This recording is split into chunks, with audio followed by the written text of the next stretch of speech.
recording and begin my process here to get us live on Facebook. And then right at 3:30, we will open the room and we'll get started.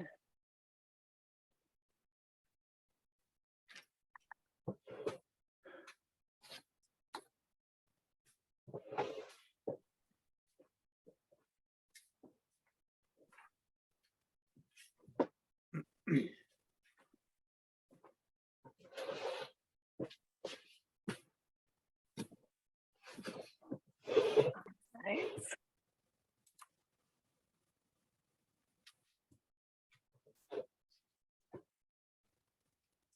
Okay, welcome all. We're so excited to have you here today.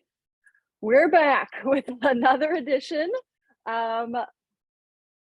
Beth, I got so distracted with your little one. She's adorable.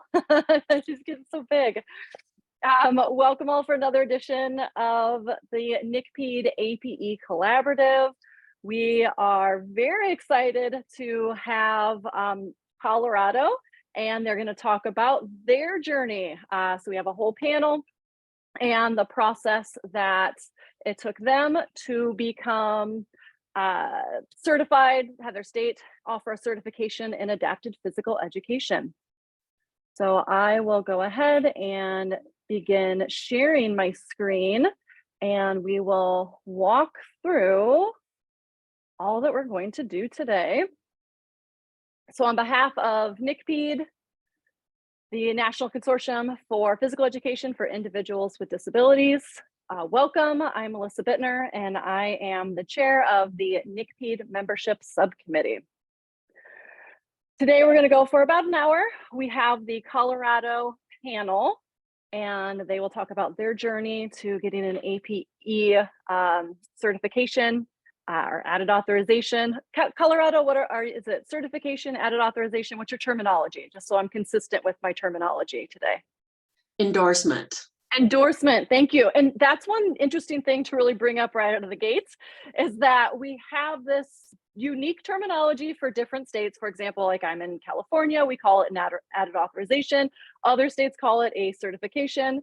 And I'll use the terminology endorsement today, since that's what Colorado is going with. But note that each state's different, but kind of have that same meaning behind each of them. After the Colorado panel goes, we will have a short 15-minute presentation, kind of discussion really, with a panel of APE higher education professionals from 3 very established programs and 3 states that have the endorsement. Today, as usual, we are live on NCPEID's Facebook page. We will also upload this to the NCPEID YouTube, and this will be a future podcast on what's new in adapted physical education. As always, I would like to thank my membership subcommittee, Danielle Musser, Colorado APE Conference Director, Andrew Pitchford, who's now started in January, will be at Oregon State University, Heidi Ambrosius, Moreno Valley Unified School District APE teacher. I'm Melissa Bittner from CSU Long Beach, and Lainey Case, who is at Chico State University. So to begin today, our panelists include Susan Seaman-Wallace from Summit School District, APE teacher, Kelly Kennedy, APE teacher from Greeley-Evans School, District 6, Scott Douglas, professor from University of Northern Colorado, and Gina Herrera, Colorado Department of Education supervisor for access, learning, and literacy, and significant support needs, and deaf blindness specialist. All right, so without further ado, the presentation today is Colorado's journey to a state-approved APE licensure endorsement.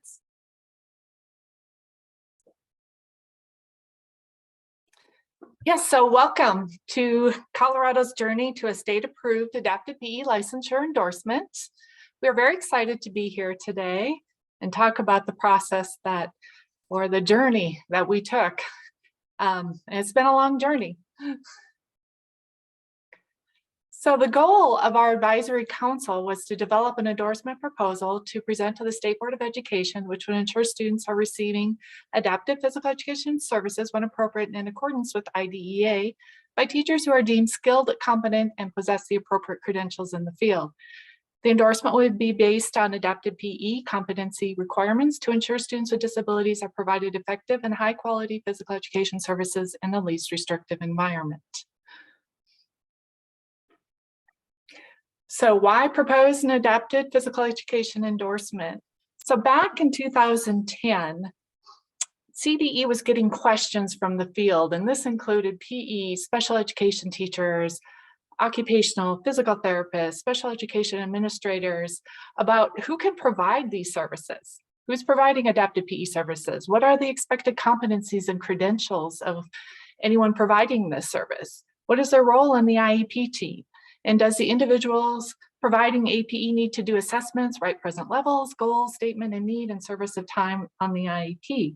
So these questions were discussed with the Colorado Department of Education licensure director, which then led to the development of the proposal. So when the Colorado Department of Education Adapted Physical Education Advisory Council started, we wanted to be very thoughtful about the impact that this would have on students, families, professionals, and school districts. So we're looking at being rigorous, attainable, beneficial, appropriate, respectful, meaningful, and individualized. So today we're going to share our action plan, in which we started with engaging with the CDE licensure department.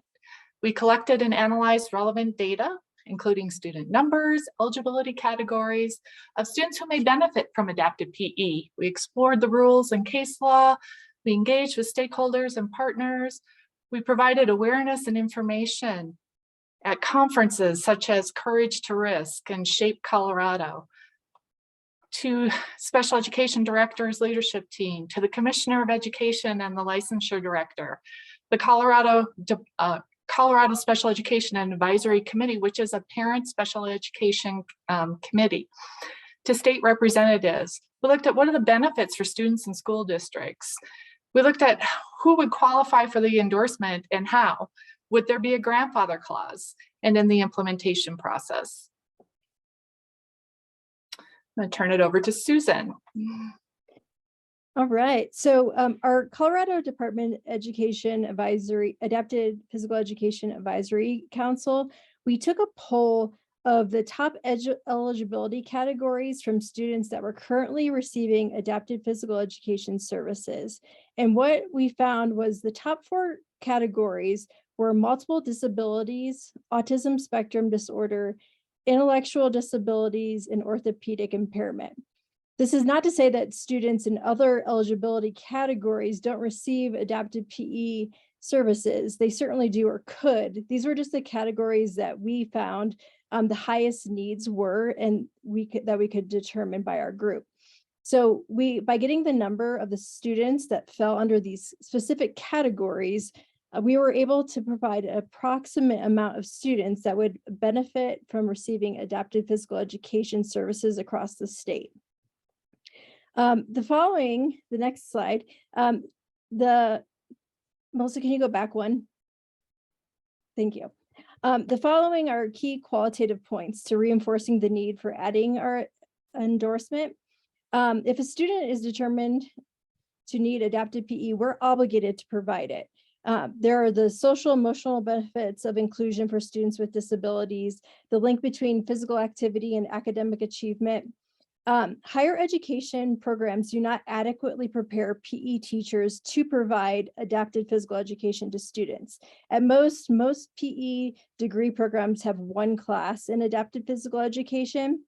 We wanted to uphold the notion of do not harm to students, especially since the typical student that an adapted physical education teacher works with has significant health or behavioral needs. Currently in Colorado, as adapted physical education teachers working in a district providing APE services, it can be coded through CDE either as a special education teacher with a physical education endorsement or as a general physical education teacher. However, cannot stand general physical education teacher cannot stand alone on an IEP. And we found that many general physical education teachers are not completing the IEP procedural requirements, such as evaluations, goals, and progress monitoring to determine the service is needed as it continues to serve students. And districts currently need to have a special education teacher taking responsibility for providing specialized instruction in PE. However, most special ed teachers do not have a PE endorsement, so they don't have the knowledge that we need with these students that have significant behavioral and health issues. So what we have seen is many districts are inaccurately reporting staff who are providing APE to students and are unable to find teachers who meet the CDE APE coding requirements since they are so limiting. So by having the option of having a PE teacher with an adapted PE endorsement, that would open up a pool of competent individuals that can provide these services to students that would be active members of the IEP team, complete evaluations, interpret results, write goals, progress monitor, etc., to be part of the IEP team. So can you go back one? Okay, we're good now. So as we were talking about this, we were looking through the rules and regulations. So we have listed, the first two bullets are just the sections in IDEA where it specifically references APE and PE. And then the next bullet is the Colorado Exceptional Children's Education Act. And so that is Colorado specific and it follows IDEA very closely. So those are the different areas that we were looking at. So as we were gathering all this information and looking through everything, we kind of found our golden nugget for what we were looking for when we were going through the Colorado Exceptional Children's Education Act. And what we found is it actually specifically lists in here that specialty teachers, which it has adapted physical education teachers in here, that they shall possess a Colorado teacher's certificate or license with endorsement in the area of instruction. So as we were pulling like the need for the service, we were able to find this actually already in our Colorado law. And we just wanted to pull that out and we were able to kind of push that through because we found that it was already passed. And so this was like our golden nugget as we were going through all of the information to give us more ground to push what we were wanting to have accomplished. So here's a list of stakeholders that were involved in the development process. We tried to make sure we had a representation from a variety of people in roles to think of what this could look like and have some more solid something more solid and comprehensive on paper prior to beginning getting feedback, so we have something to work from. So we have a pretty extensive group that we were working with. And then there's also, this is a short list of additional stakeholders that we're recommended to look over the proposal. The licensing department does have a timeline and public vetting period that was required for us as well. So Kelly's gonna go and start talking about the benefits.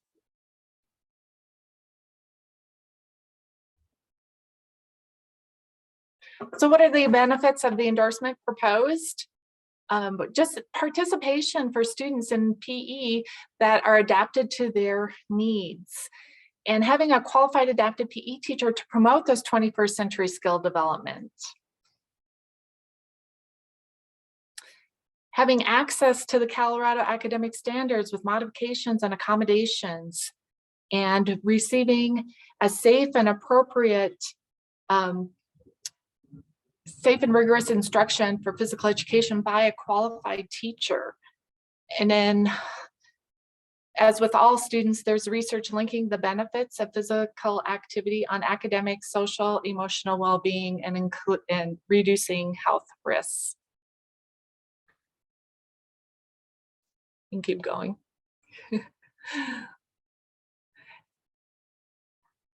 So what were the consequences? So current teachers who are currently employed as adaptive physical education teachers in the state of Colorado would be required to hold the proper endorsement.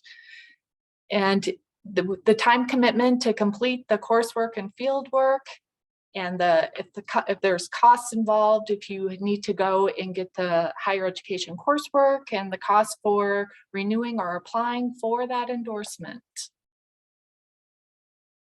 And in school districts, may need to reallocate funds or resources to employ APE teachers. And they also would need to be accountable for hiring teachers that meet the licensing credential to provide the adapted PE services. And then our Colorado Department of Education is going to need to inform and develop a timeline for teachers to gain the endorsement or degree in adapted PE that districts can reasonably implement. And this is where Dr. Douglas is going to take over. Thanks, Kelly. Yeah, so just moving forward on, so what does this look like? How can we deliver the curriculum, the courses needed to gain the endorsement? So originally, the University of Northern Colorado, we supplied sort of a draft curriculum and what it might look like. So it was originally just an 18-hour endorsement. The state came back to us and said it has to be 24. And really, we always envisioned a 6 3-credit classes with a practicum at the end of it. So live in school with a certified adaptive PE teacher as part of that 24 credits. So the challenge in higher education right now is lower faculty numbers. How do we add courses? How can we deliver this in a graduate level online setting? So, really the best way that we're really looking at is a partnership. So a partnership between University of Northern Colorado and Colorado Mesa and Metro State in Denver. And, really we're in the initial stages of how we might, really deliver these classes and these hours, and so that these teachers can get the endorsement. So yeah, we're still in that stage, but we do have 3 schools interested, and it's a matter of, we're going to look to work together towards the national standards and meet the curriculum. But a lot of changes might have, classes might need to be changed from in classroom to online. We have to find the appropriate faculty to teach these classes. So so this is all part of the challenge. Higher ed is not just going to start a certificate program at one university for a 24 credit hour certificate or endorsement. Just so that they're not going to build it so students will come. We really needed this endorsement to pass first at the state level. And then we're moving from there, and okay, so how can we deliver the classes, and how can we get this content, and then provide and produce quality adaptive PE teachers. So yeah, so we're looking at additional options for out-of-state programs, online programs. Of course, we're studying all across the country, all the programs and what courses they're delivering, how they're delivering them. So the idea right now is a partnership again. But we're still gathering information on how best to do this, how each university can deliver these online within their own, just the way that their school runs. And then, of course, having the faculty to teach them. So some of the challenges that we're facing right now, but sort of the next step. Melissa, we can move on to so we looked at the added endorsement. So in order to be endorsed in the state of Colorado, an applicant should hold active Colorado physical education license first and foremost. And then add, so we're looking at the 24-hour graduate coursework or license certificate or endorsement in APE from another state. So a lot of teachers in Colorado, took a master's program at Wisconsin or wherever, and gains the credential they need. They would still need to apply for the endorsement. Okay. So we looked at, we're really thoughtful of the teachers that are out there already producing or already teaching adaptive PE. So how can we grandfather them in? Of course, it all ends with you have to apply for the endorsement. And we really fought just to be able to have this certificate or endorsement printed on teacher licenses. So now that we have that, it's official. So anyway, we'll hurry up through this a little bit. So you can see the different options that we're coming up with, holding that PE licensure, passing the CAPE test, again, ending with application for endorsement. So we'll have an end-all application process that fits all or most teachers in Colorado who are presently teaching it so that they can more easily get the endorsement without having to take extra coursework. Okay, and you can read here some of the other options. Having adapted licensure from another state and your licensure. And then also, we're discussing holding a license as a special ed generalist, having a PE endorsement, and then being able to apply for the endorsement. So we're trying to look at all different areas of where we can get people who are already fit the bill to teach quality adaptive physical education, licensure, credit and just wordage on their license that they have the licensure. Are we switching now, Kelly, or who do we go? Yes, I'm up. So just right quick before I finish us up, I wanted to send a very special thank you to Brian Wickeren, who's not here, and Jane Doherty, who has left the Department of Education, because it's with their leadership that this got to where it is. You saw that they started in 2010. That is a very long journey, very, very persistent. And they made it happen, along with all of the other people on this advisory group. There's several people that are part of this work. So I want to make sure that they realize how thankful we are for them as well. So where did we land? We have put together an expert panel to really look at the standards and who would be holding this license. That had to happen before it went to the school board. And I'm not sure if some of you guys were on that group, but it was a very rich and spirited conversation. We got those all together. We got feedback, public feedback, as Susan had mentioned. So it went out to the field. It went out nationally. Saw there were some people commented on what we were doing nationally. It did go to the Colorado State School Board for a vote in October, and it was passed, which was pretty exciting. I was watching the meeting live and could barely contain myself because it was so exciting. It's in the process of being vetted by a variety of sources, all things that we have to go through that we can't control. I'm a firm believer in marketing and showing people the benefits. And that's part of what is happening, is making, being able to say, and this group looked at it, and this group looked at it, and this group looked at it, to provide that credibility. We're visiting with the different universities to really figure out where these programs are going to be. And then our last step is really around making sure that the field is informed, as well as what some next steps are for us around really putting this endorsement into place and what is going to happen, what is next for us. So our work isn't done by any means, but we definitely are a ball that's rolling very quickly. And I think with that, we will turn it over to you, Melissa.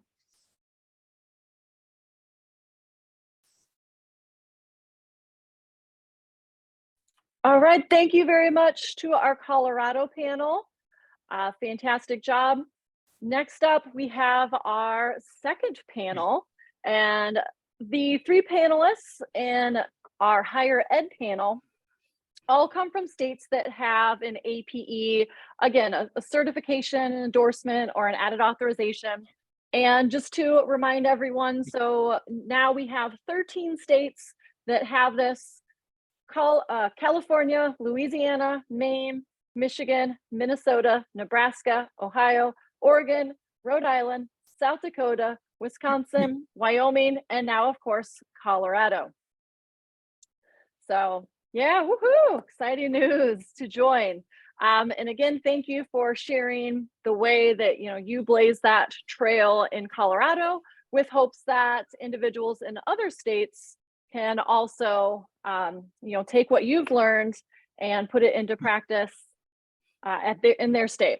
So next, our panel members include Barry LeVay, Sue Tarr, and Garth Tymason. And I believe Garth wanted to give the presider information on our panelists. So I'll pass it over to Garth next. Great. Thank you, Melissa. And thank you, Colorado folks and other folks who are on this webinar today. Myself from the University of Wisconsin-La Crosse, Sue Tarr from Minnesota State U at Mankato, and Barry LeVay from 3 longstanding states that have had adapted physical education credentials, certifications, et cetera, are going to, each have about 5 minutes now, okay? We were asked to give suggestions and comments based on many years of experiences in states with longstanding APE add-on teaching licenses, okay? We've met a couple of times to narrow down the focus of our top suggestions, okay? In no way, okay, any of our comments should be taken as criticism in relation to any of the work that's been done or the draft policies that have been discussed so far. We simply want to provide suggestions for making the process better based on our experiences in 3 states that are major players in adapted PE teacher preparation, okay? And so what we're going to do is start with Barry, then Sue is going to come in, and then I'll be finishing up with a set of suggestions. So I'm going to let Barry take it away, and Barry is going to be talking about higher education, adapted physical education competencies, and evaluation of those teacher preparation programs. Sue is going to be talking about ongoing state level advocacy suggestions, and I'm going to be talking about candidate verification, including out-of-state reciprocity situations. Go ahead, Barry. Okay. Hi, everyone, and thank you, Garth.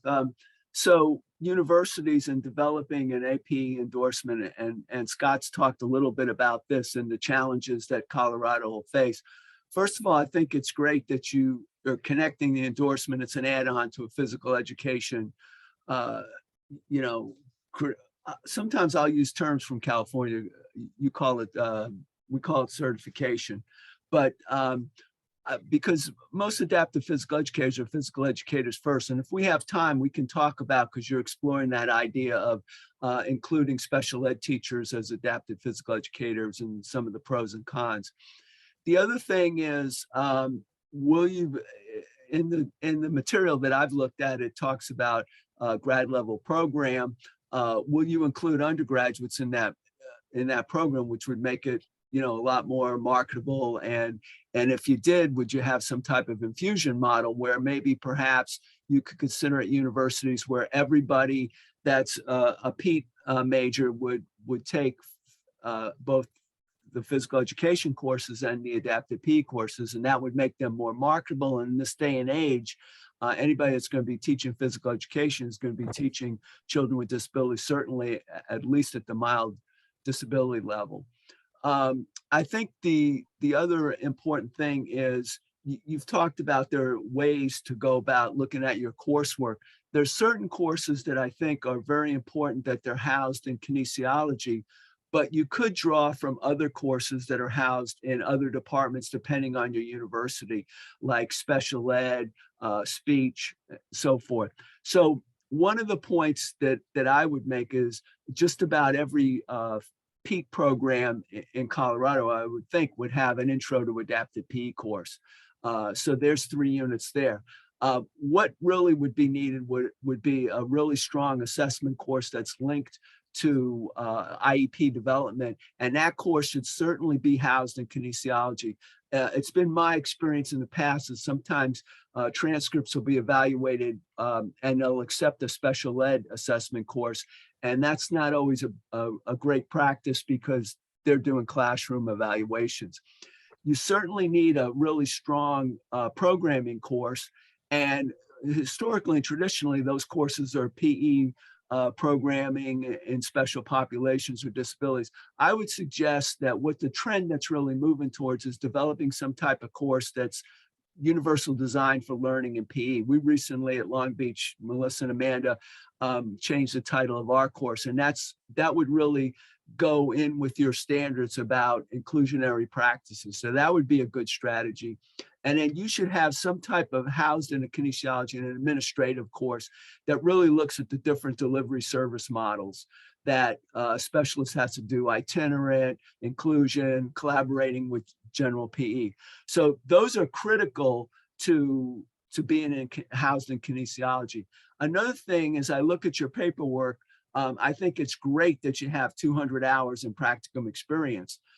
However, the wording says elementary to secondary. I would suggest that you really look at pre-K to transition 3 to 22, and you look at different delivery service models, you look at collaboration, so they gain a number of experiences that are unique to adapted physical education. And in the Google Docs, I've put like the wording that goes in California's standards for field work that they talk about all those categories.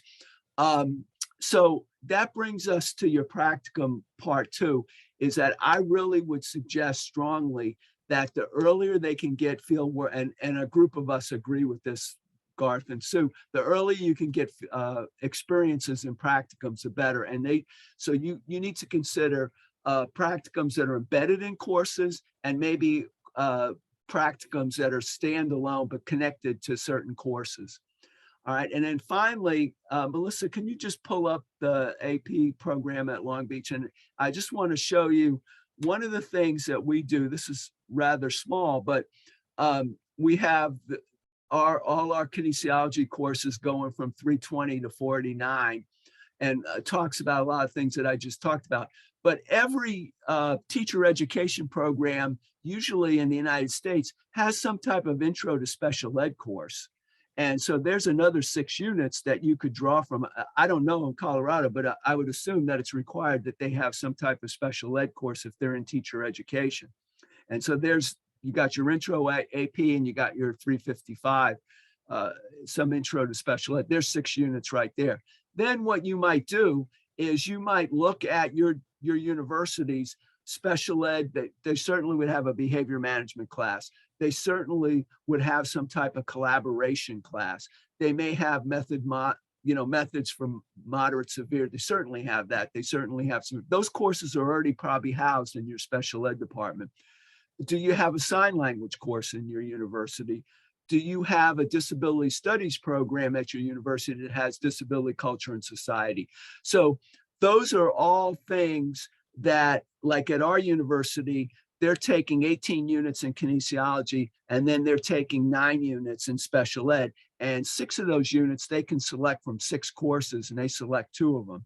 I would strongly recommend, if you can, develop a behavior management specific to physical education. You do that, but that may not be, conducive. Last thing is, I know you're exploring the idea of collaborating with different universities in the state of Colorado. To my knowledge, I don't know any state that does that. I do know that the European Masters program in Europe, that's how they do that. And you might want to look at that European Masters program, where they have universities from all over Europe, and they each teach separate courses, and they can get their master's degree that way. So that's a suggestion. Last thing, and then I'll stop, the evaluation of the university. One of the questions I would ask the State Department is, how are the universities going to be evaluated? Do they need to submit a document that shows how they've met each of the standards? And do they also have to have a site visit? So those are a couple of things that you might want to explore with the State Department. Everything I've talked to you about, I've actually written in notes and I put in the Google Docs. So that's available to you, but we're certainly here to help you. And if there's any way you want to bounce ideas off me, I'll be glad to to talk to them. Garth and Sue feel the same way. But let me stop there. I have a couple of other thoughts, and if we have time, about some things that you said that I would for suggestions. And Thanks, Barry. the PowerPoint that Colorado presented, in addition to all the resources from Barry, Garth, and Sue, are located in this Google Drive. I looked at it today, there are dozens of resources in that doc, so check it out. Thanks, Melissa. Go ahead, Sue. And the documents might be a tad overwhelming. So again, reach out to each of us in our separate states if you have some specific questions. But Melissa said dump, so we dumped them. As Garth said, again, thank you for allowing me to participate, but my topic is about advocacy and that ongoing advocacy piece at the state level. And I think from Minnesota's perspective, we've had almost 50 years of an adapted leadership team that has served the teachers, the adapted PE teachers in Minnesota quite well, which then means that the students in Minnesota with disabilities reap the benefits. And so I think, from that perspective, some of the suggestions that I have for you all to think about, first and foremost, would be to develop, again, you have a team that you worked on this endorsement with, but thinking about maybe adding to that team or a different team from a leadership perspective. And again, thinking that this leadership team is going to lead the state on a lot of different levels. Advocacy might not be teacher licensure, but getting the children in the state of Colorado the best trained teachers that can provide them the services they need. And so just thinking about some membership of that team, you could have clearly you've got adapted K-12 teachers, so somebody at each level on your team. Definitely higher education, adapted physical educator, somebody from your state education department. And again, I know somebody mentioned that there was a solid person and they've left. Can we garner another person? Thinking about an adapted person from your Colorado SHAPE organization, right? Is there somebody very specific? Do you have an adapted division at the SHAPE level where that person or people could serve on this leadership team? We heard about a lobbyist that you folks might have worked with, so that could be another possible team member. Thinking about a special education advocate. It could be, again, a K-12 person. It could be a special education coordinator. It could be someone in higher ed, but within special education. Thinking maybe about a K-12 administrator. Again, thinking of the things that they could bring to the table. We also talked about there's a peak center somewhere in Colorado, and we thought that maybe somebody from that organization might be a good representation, have good representation on your committee. But the idea being, does this leadership team or committee represent the whole state? And so just not the people in state, like which would be Denver and some of the other metropolitan areas, but the whole state of Colorado should be represented. And I think just quick example in Minnesota, our committee is about 10 to 15 people. Each of our regions, we have 11 regions in the state that the state special ed has divvied up. And so we have a regional rep from every division, every region on our committee. So it's a pretty big committee, but then we know that the far north region of the state, the Iron Range, is represented. They have a voice, right? It's just not the Minneapolis, St. Paul area people, the biggest, get the biggest vote. Everybody gets a vote. We have a rep for higher ed. We have a couple at-large reps, and we are very fortunate at our state level to have a person who is our adapted physical education statewide representative.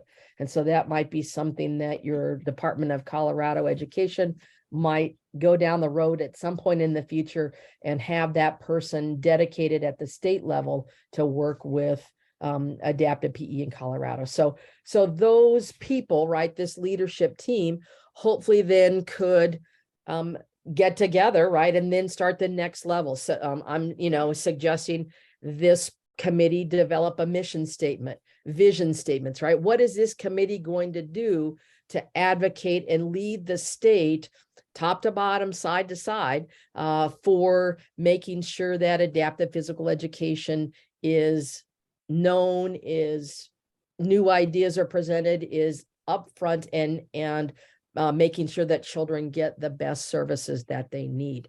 One of the mission statements might be something about the service you're going to provide.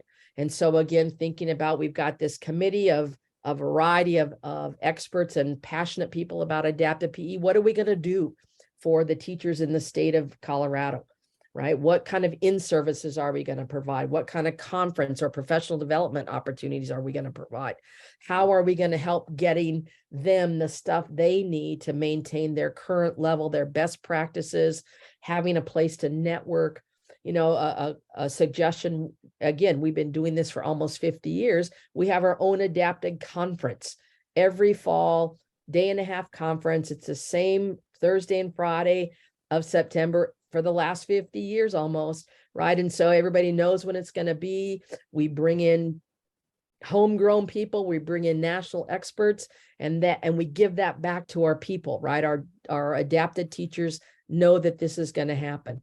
In the spring, we have a traveling workshop. So we go to each of the regions of the state and we do we call it a APE in your backyard. So we bring some current best practices, things to them way up on the Iron Range, you know, when they can't maybe come down to our fall conference. And so we take our message out to the people to try to make sure that they have the tools that they need to be the skillful adaptive PE teacher that they need. So that ongoing advocacy, we have our Facebook page, social media, where people can chime in and ask questions, and anybody can answer them. I mean, you know, we have lots of social media kinds of things, again, trying to advocate for those teachers that might not know what to do. They were just hired and somebody said, here, you're teaching adapted, and they don't even know where to start. So maybe your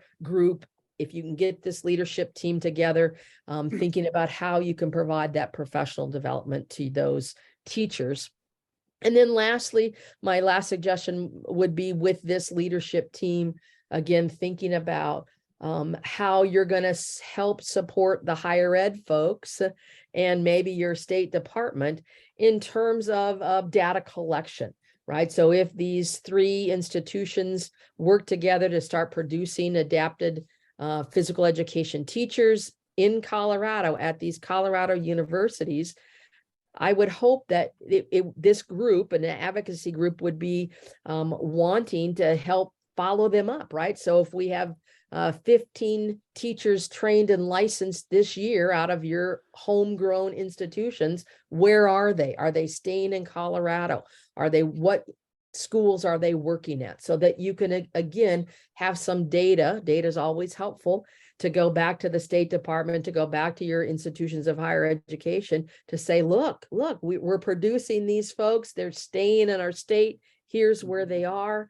And then you can always use that data for all kinds of tracking and promotion and all kinds of other justifications for why this is surely going to help the children in the state of Colorado. So thinking again, just in closing, if you can, move forward in terms of a leadership team for advocacy. So it may be different than the group you have together now, or it could be the same, but maybe add some different viewpoints, people with different viewpoints to that committee, but thinking about how can everybody in the state be represented in terms of getting professional development that they need, getting the support that they need through their, hopefully, K-12 or pre-K to 21 adaptive PE jobs. Thank you, Sue. Hey, and this is Garth. I'm going to finish up very, very quickly now because I know we want to save a few minutes for questions and things like that, okay? My comments and suggestions are about the review or verification of candidates for the new APE endorsement, including out-of-state or non-resident reciprocity applicants. As we know, many of our teachers travel to other states for jobs, especially states that are as beautiful as Colorado.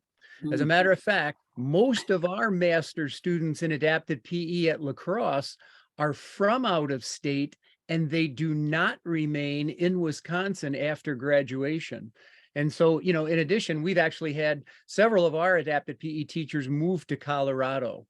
So with the very low number of adapted physical education teacher preparation programs in Colorado and the likely curriculum revisions at universities resulting from this new APE credential, I assume that out-of-state reciprocity is going to continue to be a very important process to ensure APE teacher quality and quantity in Colorado. School districts will hopefully continue to recruit qualified APE teachers from other states. And as you set up your review process to determine whether non-resident teachers meet these endorsement requirements, we kind of make some of the following recommendations. First would be establish communication procedures so that persons in higher ed, PK-12 districts, and the Colorado Department of Ed are all on the same page regarding how candidates will be reviewed, by whom, and with what criteria. Be sure school districts know who to contact to determine if non-resident applicants meet the endorsement requirements. It's important for districts to know that there's a new process in place and that this new teacher endorsement has significantly changed what they may think is a highly qualified adapted PE teacher. We would certainly suggest that you include university faculty with APE expertise and who teach these courses and field-based clinical experiences related to the license be part of this process. If appropriate, highly qualified K-12 adapted PE teachers may also be involved. The process may require adapted PE faculty to review actual syllabi to determine if a course meets the content requirements established for the Colorado endorsement. This is a common practice for transfer courses from one university to another university to actually be reviewed. Now, of course, the Colorado Board of Education may already have this review process in place. If that's the case, you know, oftentimes we don't find people with extensive adapted PE qualifications and experiences hired by state departments of education. So you might want to think about having faculty members who are familiar with some of the courses that Barry mentioned would likely be part of your credential. Okay. And again, we just find that oftentimes throughout the country, state departments of ed do not have well-qualified people with adapted physical education backgrounds. Now, I know in Colorado, you've had some excellent help at the State Department of Education level, and I'm sure that will continue. Now, I'm going to say something now where I may have misinterpreted something. And Scott, we were under the impression that the CAPE certification was not going to be used, okay? So my following quick comment, I want you to make sure you understand, we were under the impression that CAPE certification was not going to be recognized. So therefore, we suggest carefully reconsidering your state APE leadership's team decision not to accept national CAPE certification as an equivalent to a state adapted PE certification to meet the new endorsement requirements. Over the past 25 to 30 years, I have personally conducted or supervised the national survey research to determine and review the 12 or 13 states that have the add-on license. And it's important to understand that some of the existing APE state licenses are not even close to what your new Colorado 24 semester credit endorsement is all about. Okay. Some of the states almost have exclusively special education classroom courses. Some of them only have one adapted PE course and a special ed course. Now, others have 2 to 3 courses. And of course, there's some very extensive APE specific requirements in states like Minnesota, California, Wisconsin, Michigan, and Ohio. And a person who is going to sit for the CAPE exam, okay, has the bachelor's degree in PE. They need a minimum of 12 semester credits, 9 of which have to be adapted physical education. They have a minimum of 200 hours of documented experience in physical education for kids with disabilities and a valid certificate. So in our estimation, CAPE should at least be equal to a state adapted PE license in your verification process in option 2. You know, the NCPEID group and the adapted PE profession has spent much time and effort in our national certification, and that CAPE credential really represents very, very high standards. And it's very common to see in job announcements around the country that they either require or prefer the CAPE certification. So we hope that that can be considered by the Colorado Advisory Group the proper way of using CAPE certification. And in closing, again, Sue and Barry and I want to congratulate the Colorado leadership team and the Colorado Board of Education for recognizing the need for adapted PE endorsement and for getting it done. For me personally, it was very rewarding to be a small part of the process over the last couple of years. Now we all know that the work begins in relation to higher education institutions and PK-12 schools. We are here to help you with the process any way possible. And we hope that all of your current and future adapted PE teachers will become members of NCPEID and join us in a national effort to improve adapted PE services in all states and districts. So again, congratulations on doing what you're doing. It is fantastic. Melissa, I'll send it back to you. All right. And I will open it up now for questions to our Colorado panel and or our APE higher ed panel. I just want to say, we'll stay as long as, you know, if some of you have questions, I'm willing to stay longer. And I guess. So says the retired guy. So I'll stay all Right. night. Gotcha. Right. There you go. Well, Garth and I have nothing to do, right? There you go. So, but anyway, one of the questions to throw out, something you're considering is someone who has a special ed teacher education, teach adapted PE. And so you might want to think about, like, in many years ago, you just could be a physical educator in California and then you added on AP. Then the State Department decided that a special ed teacher, but they have to test and show competencies in physical education. So you might want to think about that and talk to your State Department about how something like that would be, you know, accomplished. That's one thing to think about.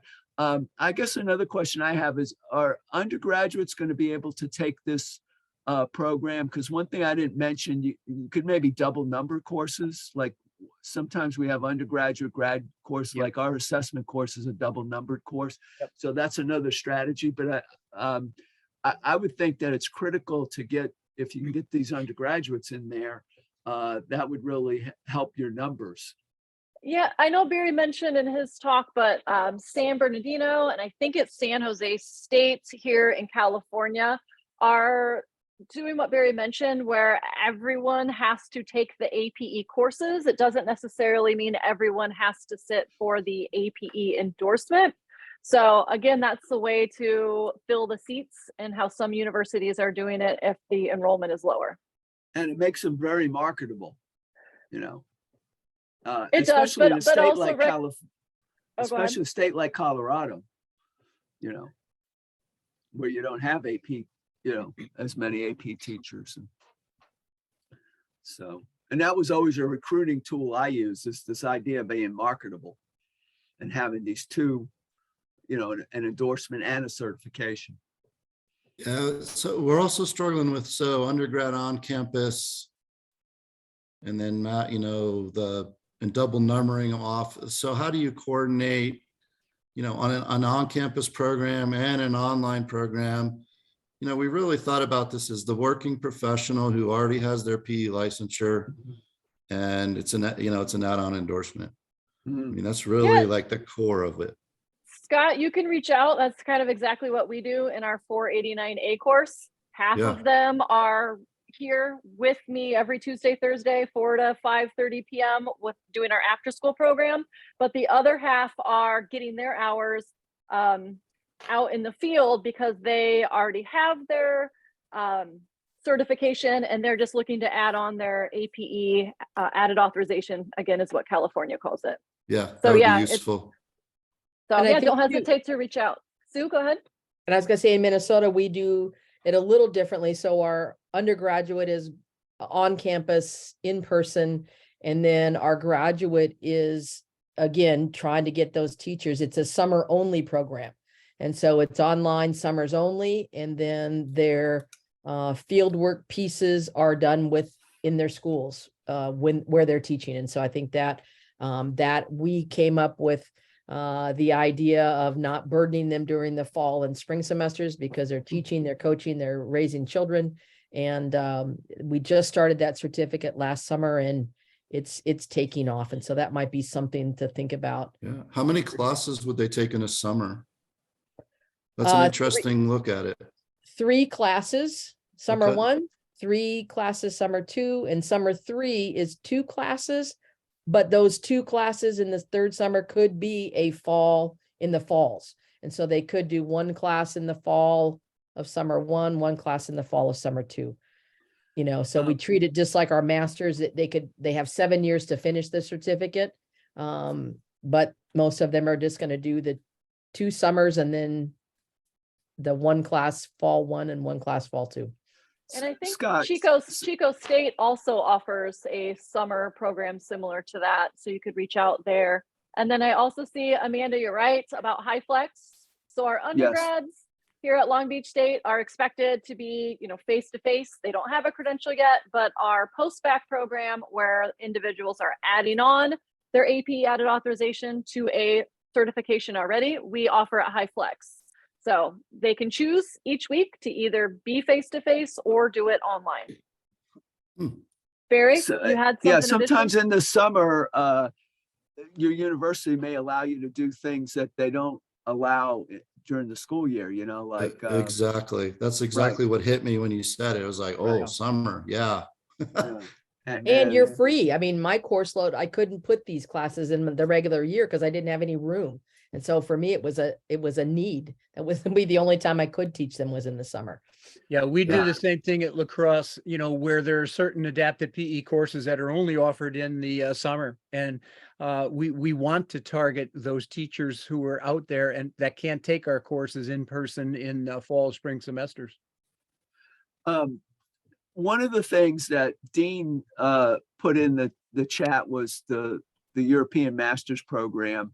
And there's a link to that. He was nice enough to put that in there. Also, Marty Block at the University of Virginia, he's involved in that program, and he might be someone, he's a great guy. He'd be easy to talk to, Scott, about that. Because if you're thinking about doing this, you know, say 3 universities teaming up to develop the program, that's the only program I know that does something like that, you know.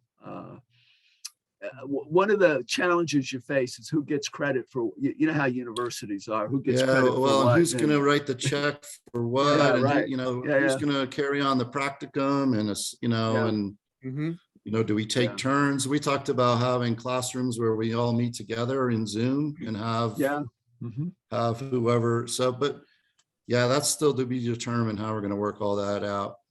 And if you've joined a few universities together, one of the things is they may have, you know, departments, their special ed may be stronger at one university than another, and they have a behavior management class and you don't, that type of thing. But I really think that there really needs to be certain courses that are critical to being in kinesiology. And that's paramount, especially assessment. I've seen that over and over again where states, like when I'm evaluating transcripts, they want to have a special ed assessment class count. And that's why the points that Garth made about getting people in higher ed that really know how to look at a transcript or look at a course syllabus and see, what's going on there is critical.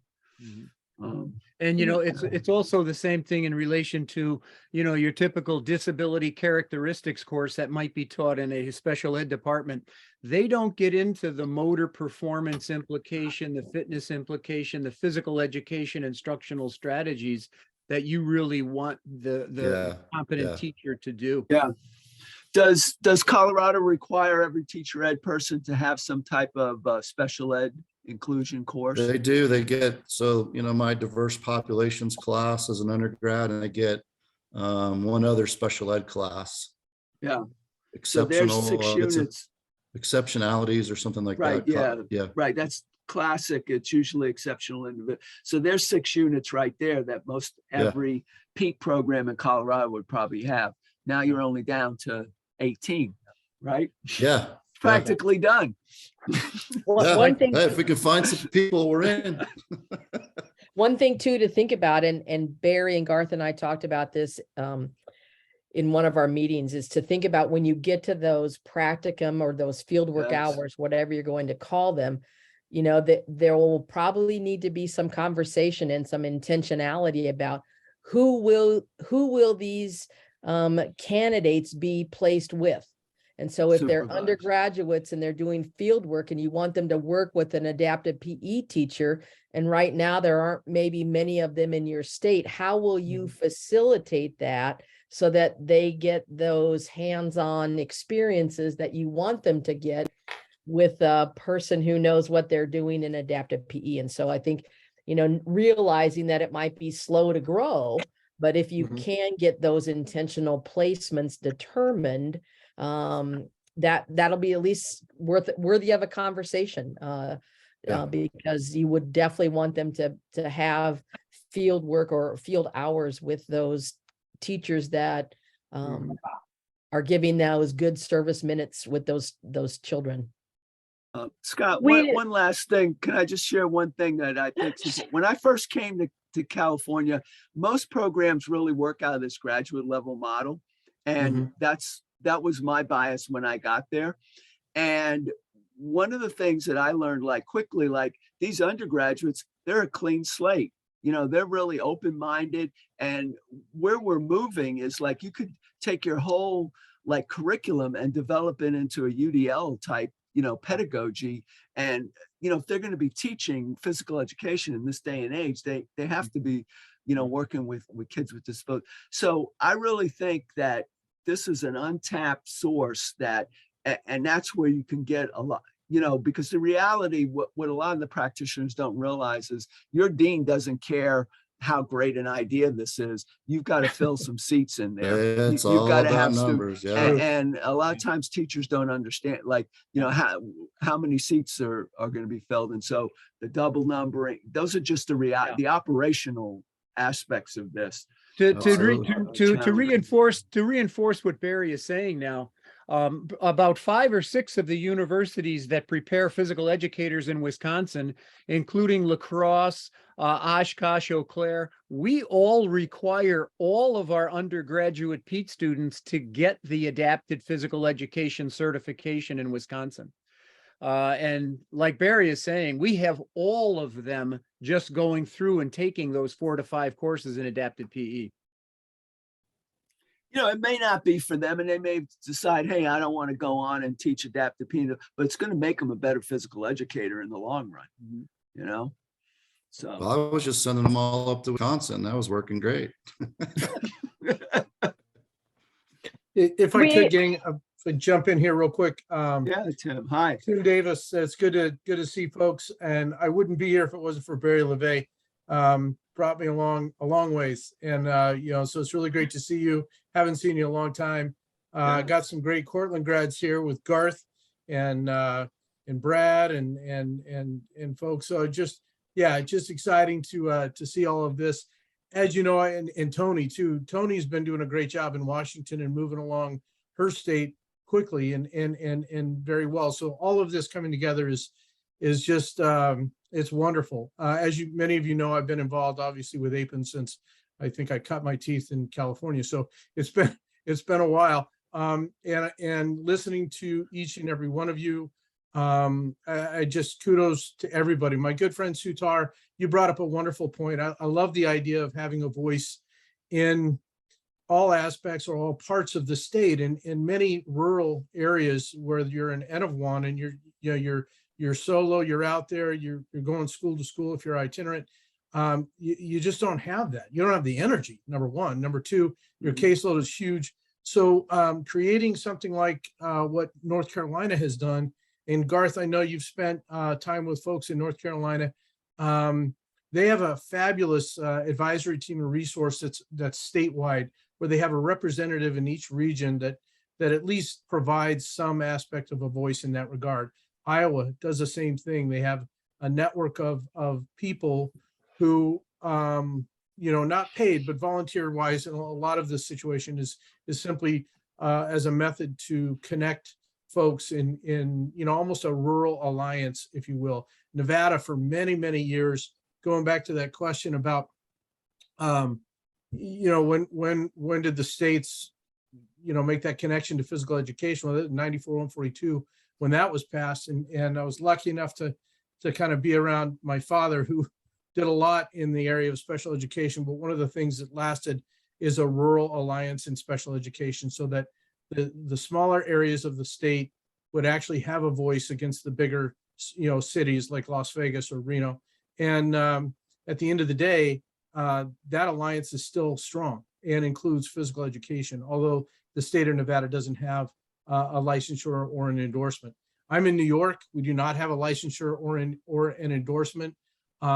It's incredibly frustrating to see services in physical education for children with disabilities fall through the cracks over and over and over again. I do not have a network of quality APE teachers to send my student teachers to, so that they can see what quality adapted physical education looks like. And that's incredibly frustrating. I frequently, like Garth, will send our graduates out to other states and other programs. Hopefully got one heading to Melissa here soon, and Amanda, but all good, because it's important that we create this national network. So last comment is just that the CAPE certification, that whole process, starting with Luke Kelly, Barry was on that board, was a major player in the writing of that content.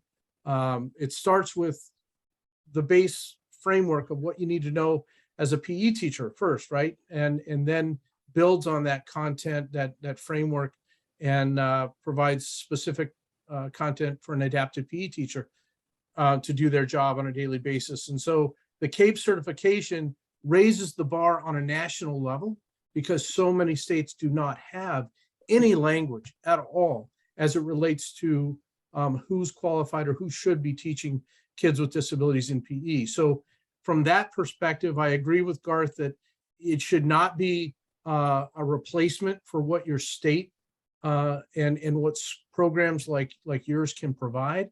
So I would argue with Garth that the CAPE certification could be an addition to, or should be, looked at as a measure of a person's knowledge, not necessarily as a measure of the person's ability to teach.